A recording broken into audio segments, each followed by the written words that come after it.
Nauwi sa disgrasya ang pagmamaneho ng isang truck driver kahit pa inaantok siya sa bahagi ng SLEX sa Muntinlupa City. Bumangga ang truck sa isang closed van at nahulog pa sa gilid ng expressway. Makibalita tayo kay Susan Enriquez.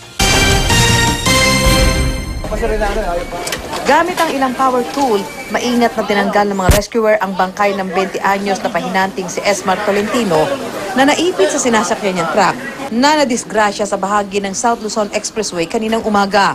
Nalaglag sa bangin sa gilid ng SLEX southbound ang dump truck. Pahirapan ang naging retrieval sa truck sa ibang bahagi ng isang billboard. Nasa tabi nito ang isang closed van na nahulog din. Base sa investigasyon, binanggaraw ng truck ang closed van na nakatigil sa shoulder ng SLEX. Maaaring nakatulog daw ang truck driver kaya nawala nito ng kontrol sa manibela at nabangga ang nakahintong closed van. Si Tolentino, maaaring natutulog din daw nang mangyari ang disgrasya. Nakasakay siya sa driver seat.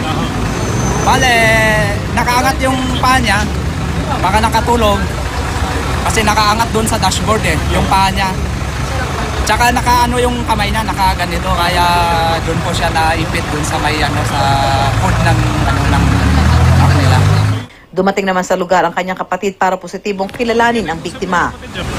Agabi lang kausap na namin sa cellphone Oo. Anong sabi ho? kung nakakamusta namin. Kayo sila nakalabas pa. Kasi may truck ban dun Oo. Nasa tanggapan na raw ng PNP Highway Patrol Group sa Santa Rosa, Laguna ang mga driver at iba pang sakay ng dalawang sasakyan. Patuloy ang investigasyon sa nangyari. Susan Enriquez, GMA News.